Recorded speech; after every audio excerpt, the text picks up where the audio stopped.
Hello friends, good morning. आ गए हैं अपने YouTube channel Bhanu sir math पे। तो हमने आप लोगों को क्लास 10 की वीडियो फर्स्ट लेक्चर में आप लोगों को बताया था, ये सेकंड लेक्चर है, ठीक है। तो फर्स्ट लेक्चर में हमने आप लोगों को उसके बेसिक बारे में आप लोगों को बताया था कि जैसे सम संख्या क्या है, विषम संख्या क्या है, सह संख्या क्या है, ये सब हमने चर्चा करके आपको बताया था। पूर्णांक क्या है, पूर्ण संख्या क्या है, ये सब हमने आप लोगों को बताया था। और जिन लोगों को नहीं पता वो लोग पिछली वीडियो में देख सकते हैं। तो उसमें हमने आप लोगों को बताया था, जो फर्स्ट चैप्टर का नाम था रियल नंबर यानी वास्तविक संख्या। और वास्तविक नंबर को हमने दो भागों में बांटा था। एक हमने बांटा था संख्या पद्धति पे, और दूसरा हमने बांटा था यूक्लिड विभाजन प्रमेय का। तो हमने उसमें संख्या पद्धति के बारे में जितना उसमें भेद था उसमें हमने आप लोगों को बता दिया। तो आज हम लोग पढ़ेंगे उसका जो सेकंड चैप्टर है यानी वास्तविक संख्या, जो सेकंड चैप्टर वो था भाग, वो यूक्लिड विभाजन प्रमेय का है। इसको हमने छोड़ा था, तो इसको आज आप लोग ध्यान दीजिएगा। ये क्लास 10 में बहुत ही महत्वपूर्ण निभाता है यार, ध्यान देना। ये आपके पेपर में पूछा ही जाता है, तो इसको ध्यान देना, इसको अच्छे से समझने का जरूर प्रयास करिए। और है एकदम सिंपल है, ज़्यादा कठिन कुछ भी नहीं है, एकदम सिंपल से तरीक़ों से आ जाएगा, ठीक है। तो इसको जैसे कुछ इसकी प्रमेयिका है, इसको हम थोड़ा सा पढ़ के आपको बताते हैं, फिर इसको आपको उसमें समझा देते हैं, जो आपको आ जाएगा, एकदम सिंपल से आ जाएगा, एकदम से आसान तरीक़ों से। देखिएगा कैसे, पहले इसको हम इसकी प्रमेयिका को पढ़ते हैं। देखना ये कहना क्या चाहता है। कहता है यदि ए और बी पूर्णांक हो, ठीक है, यदि ए और बी पूर्णांक हो तो ऐसे अद्वितीय पूर्णांक Q एवं R विद्यमान होते हैं। अभी हम बता रहे हैं क्या होते हैं कि A बराबर BQ प्लस R, A बराबर BQ प्लस R, ये चीज आपको याद कर लेना है। A बराबर BQ प्लस R, ध्यान देना है। यहाँ पे हमने पढ़ा क्या, यदि A और B पूर्णांक हो तो ऐसे अद्वितीय मतलब बहुत ढेर सारे पूर्णांक Q एवं R विद्यमान होते हैं। उसमें क्या होते हैं, Q एवं R विद्यमान होते हैं। अभी मैं समझा रहा हूँ, ध्यान दीजिए कि A बराबर BQ प्लस R, ये हमने लिख दिया। अर्थात एक धनात्मक पूर्णांक A को दूसरे धनात्मक पूर्णांक B से विभाजित करने पर भागफल Q तथा शेषफल R प्राप्त होता है। अब ये है क्या, अब आपको ये पढ़ने से समझ में कुछ आया नहीं होगा, पर आप लोग इसको एक बार पढ़ लीजिएगा। अब फिर उसके बाद हम आपको देखो कैसे समझा रहे, एकदम सिंपल से तरीकों से आ जाएगा, कोई कठिना नहीं है। देखिएगा इसको कैसे हम आपको बताते हैं, यानी A बराबर BQ प्लस R, ध्यान दीजिएगा यहाँ पे। तो जैसे हम आप लोगों को यहाँ बता दें, यहाँ देखो, इसको नोट कर लेना, ठीक है। इसको हम मेट रहे हैं, इसको नोट कर लेना आप लोग, स्क्रीनशॉट कर लीजिए, बाकी इसको मेट रहे, ध्यान देना कैसे करना है। आप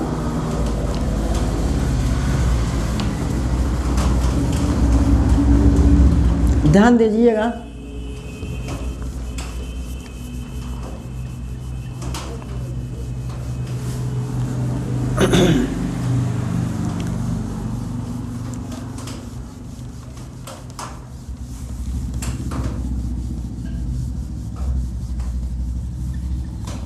ध्यान देना, यानी हमने क्या पढ़ा, यूक्लिड विभाजन प्रमेय का। यदि A और B पूर्णांक हो तो ऐसे अद्वितीय पूर्णांक Q तथा R विद्यमान होते हैं कि A बराबर BQ प्लस R। फिर उसके बाद हमने बताया था कि A और B पूर्णांक हो तो उसको दूसरे से विभाजित करने पर उसका शेषफल R और भागफल Q होता है। तो ये हम आपको बता रहे हैं, ध्यान देना कैसे क्या।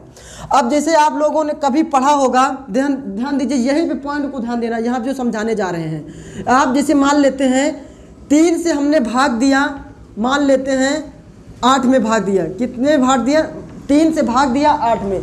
आपको पता है यहाँ दो पूर्णांक है, यहाँ भी देखो क्या लिखा है, यदि A और B पूर्णांक हो, यानी इसमें पूर्णांक, यानी ये 3 भी पूर्णांक है, ये 8 भी पूर्णांक है। क्या है, पूर्णांक है। अगर आप बताओ 3 से भाग देना स्टार्ट कर रहे हो तो आप बताओ कितनी बार जाएगा। आप पढ़े होंगे बचपन में कि 3 से 8 में भाग देंगे तो 2 बार जाएगा, 3 दूनी 6 आया।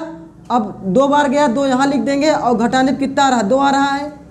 बात सुन रही, आपको पता है, हम अच्छी तरह से जानते हैं कि इसको हम लोग किस नाम से जानते हैं, इसको हम लोग बोलते हैं भाजक के नाम से जानते हैं। किस नाम से जानते हैं, भाजक के नाम को आपको खूब आता होगा, ठीक है। यानी ये है क्या, उसी को मैं समझा रहा हूँ, ध्यान देना, वही है, भागय है ये, ठीक है, ध्यान देना। तो ये 3 जो है ये भाजक का काम करेगा, और ये जो बीच वाला है ये किसका काम करेगा? भाज्य का काम करेगा। किसका काम करेगा? भाज्य का काम करेगा। किसका काम कर रहा है भाई? भाज्य का। और जो ये बचा हुआ शेष, इसको हम लोग क्या बोलते हैं? शेषफल। क्या बोलते हैं? शेषफल। क्या बोलते हैं भाई? शेषफल। ये हो गया। और जो ये आया हुआ होता है इसको क्या बोलते हैं हम लोग? भागफल। क्या बोलते हैं? भागफल। इतना तो सभी को पता होता है, यानी जिससे भाग देते हैं उसका नाम भाजक होता है, और जो बीच में होता है जिसमें भाग दिए होते हैं वो भाज्य होता है, जो जितनी बार आया होता है ये भागफल होता है, और जो बचता है उसे हम लोग क्या कहते हैं? शेषफल कहते हैं। इतना तो पता होता है। जैसे आप लोगों को बचपन में पूछा जाता है उत्तर की जांच करो, उत्तर की जांच करो, तो आप लोग कैसे उत्तर की जांच करते थे?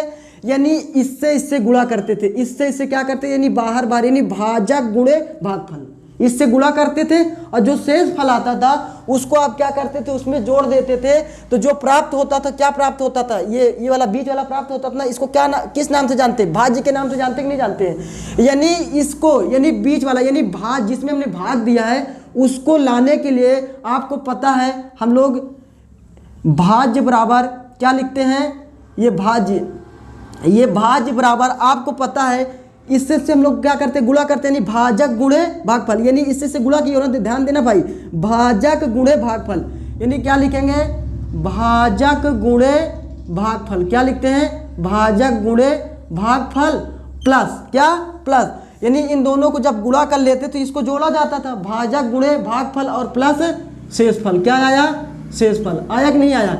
अब ध्यान देना, यानी आप बताइए भाजक, या आप सूत्र भी समझिए, इसको सूत्र भी कहते हैं, सूत्र यहीं से बन के आया हुआ है, तो आप समझ जाइए कि ये सूत्र समझिए चाहे जैसे समझ लीजिए। यानी आपने इससे क्या किया? यानी भाजक से भागफल में क्या किया? गुणा किया, और फिर शेष फल आया उसने आपको क्या किया? शेषफल उसमें जोड़ दिया। आप बताइए अगर इसमें हम लोग रख देते हैं तो देखो उत्तर आता कि नहीं आता है? यानी भाज्य कितना है? 8 है आपका, कोई दिक्कत नहीं है। ये तो भाजक कितना पता है? 3 पता है। कितना पता है? 3 गुणा भागफल कितना पता है? 2 रख दो, प्लस शेषफल कितना पता है? देखो शेषफल भी आपका 2 आया, 2। अब बताइए कितना? 3 दूनी 6, और 6 में 2 जोड़ दो कितना आ जाएगा? 8। 8 के बराबर 8 आया कि नहीं आया? देखो 8 आ रहा कि नहीं आ रहा है? तो ये हमारा होता था। ठीक है, यहाँ तक ये बात समझ में आई कि नहीं आई? अब ये जो सूत्र जो ये बताया गया है कि a बराबर BQ प्लस R, यानी यूक्लिड विभाजन प्रमेय का क्या कहता है? वही ये भागय है, यानी यही भाज्य बराबर भाजक गुणे भागफल प्लस शेषफल के बारे में उन्होंने बताया। तो ध्यान दीजिएगा इसको कैसे करना है, तो ध्यान देना। अब यहाँ पे ध्यान देना, देखना। अब आप बताइए यहाँ पे उन्होंने यूक्लिड विभाजन प्रमेय में कहा गया है कि जिससे भाजक, यानी जिससे भाग दे रहे हैं उसको हम लोग भाजक कहते हैं, और भाजक को हम लोग हमेशा बी लिखते हैं। क्या लिखते हैं? बी लिखेंगे। क्या लिखेंगे? भाजक को बी से प्रदर्शित करते हैं। किससे प्रदर्शित करते हैं? बी से। और ये जो भाज्य होता है उसको हम लोग ए से प्रदर्शित करते हैं। किससे प्रदर्शित करते हैं? ए से। और शेषफल को हम लोग क्या लिखते हैं? आर, यानी यूक्लिड विभाजन प्रमेय में बताया जा रहा है, ध्यान देना।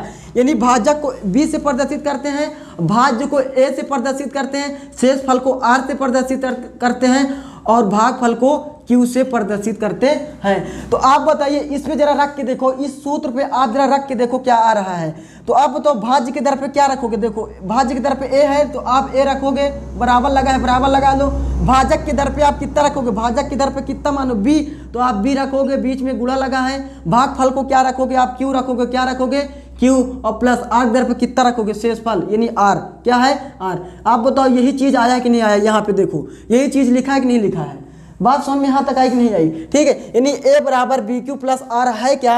यानी यही चीज है। आप लोग देखो, आप यहाँ जब पढ़े थे शुरू में तो समझ में नहीं आया होगा, पर आप इस तरह समझ लीजिए तो आपका ये जो सूत्र बन के आया हुआ जो यूक्लिड विभाजन प्रमेय का है वो आपको समझ में जरूर आ जाएगा। यानी भाजक को हम लोग B से प्रदर्शित करते हैं, भाज्य को हमेशा A से प्रदर्शित करते हैं, शेषफल को R से, भागफल को Q से। ये जरूरी नहीं कि आप Q A R B से प्रदर्शित, आपकी इच्छा अनुसार जिससे प्रदर्शित करना कर सकते हैं, पर आपको ये चीज पता होना चाहिए कि हाँ ये चीज यहाँ पे ये होता है, ये चीज वहाँ पे वो होता है, ये चीज पता होना चाहिए। ठीक है, तो ये देखो यही चीज आया कि नहीं आया है? यूक्लिड विभाजन ने यही चीज बताया कि नहीं बताया? ध्यान दो, भाज्य बराबर भाजक गुणे भागफल प्लस शेषफल, यही चीज है।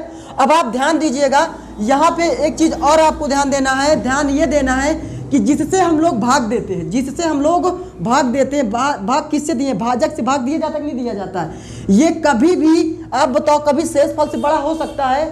आप खुद दिमाग लगाओ, अगर ये बड़ा होगा तो भाग चला जाता, आप बताओ, जैसे यहाँ पे अगर मान लेते हैं 3 या मान लो 4 होता तो क्या है, 3 से भाग 4 में चला जाता कि नहीं चला जाता? चला जाता। आप कहते चला जाता है एक बार। पर आप बताइए जो शेषफल जब कभी बचेगा वो हमेशा किससे, इससे हमेशा छोटा रहेगा। किससे? यानी भाजक से। क्या रहेगा? भाजक। तो यूक्लिड विभाजन प्रमेयिका में ये बताया जा रहा है कि जो r तुम्हारा होगा, r तुम्हारा जो होगा वो हमेशा b से क्या रहेगा? छोटा रहेगा। b से छोटा मतलब भाजक से क्या रहेगा भाई? छोटा रहेगा। यानी आप बताओ ये छोटा रहेगा कि नहीं रहेगा? शेषफल छोटा रहेगा कि नहीं रहेगा? देखो जिधर को मुंह खुला होता है वो बड़ा होता है, तो देखो b हमेशा बड़ा है कि नहीं बड़ा रहेगा? आप बताओ अगर इसको बड़ा कर दोगे तो इसमें भाग चला जाएगा। इस बात को जरूर ध्यान है। यूक्लिड विभाजन प्रमेयिका जी ये बता रहे हैं कि ये कभी भी r जो होता है यानी जो शेषफल होता है वो कभी भी भाजक से बड़ा नहीं होता। आप खुद जानते भी हैं, अगर ये बड़ा होगा तो भाग चला जाएगा, आप भाग दे देंगे, कभी ऐसा होता नहीं है। अगर ये बड़ा हो तो भाग चला जाएगा, सीधा सीधा हम लोग कर लेंगे। पर ये जब ये छोटा हो जाता है तो उसको हम लोग क्या कहते हैं? शेषफल कह देते हैं। बात सुन रही? यानी यूक्लिड विभाजन जी ये बता रहे हैं कि कभी भी शेषफल जो होता है वो भाजक से कभी बड़ा नहीं होता है। बात सुन रही? यानी कहने का मतलब भाजक बड़ा होगा और शेषफल क्या होगा? छोटा। और यहाँ पे जीरो भी हो सकता है, जरूरी नहीं, यानी ये जीरो भी हो सकता है, यानी r के बराबर में हम लोग जीरो भी लिख सकते हैं। यानी कहने का मतलब जीरो भी आ सकता है, 3 के बराबर भी आ सकता है। बराबर का मतलब समझ में आया? यानी b आप समझ सकते हैं b बराबर भी आ सकता है, r बराबर b भी लिख सकते हैं। क्यों? क्योंकि बराबर भी आ जाता है। आप लोग कभी देखिएगा बराबर आ जाता है तो उसका शेषफल जीरो माना जाता है। यहाँ तक बात समझ में आई? यानी आपको बस इतना पॉइंट ध्यान देना है कि r कभी भी बड़ा नहीं होता भाजक से। आपको पता है ये हमेशा बड़ा होता है। और आपको ये हमने बता दिया a बराबर बी क्यू प्लस आर कहाँ से कैसे आया है। यानी जिससे भाग दिया जाता है उसे हम लोग भाजक कहते हैं, और जिसमें भाग देते हैं वो भाज्य होता है, और जो भागफल आता है उसे हम लोग भागफल कहते हैं, जो बचता है उसे हम लोग शेषफल कहते हैं। अब भाजक को हम लोग b से प्रदर्शित करते हैं, भागफल को हम लोग q से प्रदर्शित करते हैं। किससे प्रदर्शित? q से। अब भाज्य को किससे प्रदर्शित करते हैं? a से। और शेषफल को r से प्रदर्शित करते हैं। ये चीज़ आपको पता है। तो यही आपको देखो भाज्य बराबर, ये सूत्र आपको याद होना चाहिए, भाज्य बराबर भाजक गुणे भागफल और प्लस शेषफल। तो भाज्य के दर पे देखो, भाज्य के दर पे क्या है? a है तो a रख दिए थे बराबर, भाजक क्या है तो भाजक आपको पता है b है तो b रख दिए थे, भागफल क्या है q है तो q रख दिए थे प्लस r, शेषफल क्या है तो इसके तरफ r। यही a बराबर बी क्यू प्लस r इन्होंने बताया था यूक्लिड विभाजन प्रमेयिका में। बात समझ आई? तो यहाँ तक आपको जरूर समझ में आया होगा। इस बात को जरूर ध्यान देना और इसको आप लोग याद कर लीजिए। ठीक है, तो अब हम लोग नेक्स्ट वीडियो में आप लोगों से मिलते हैं। ठीक है भाई, धन्यवाद।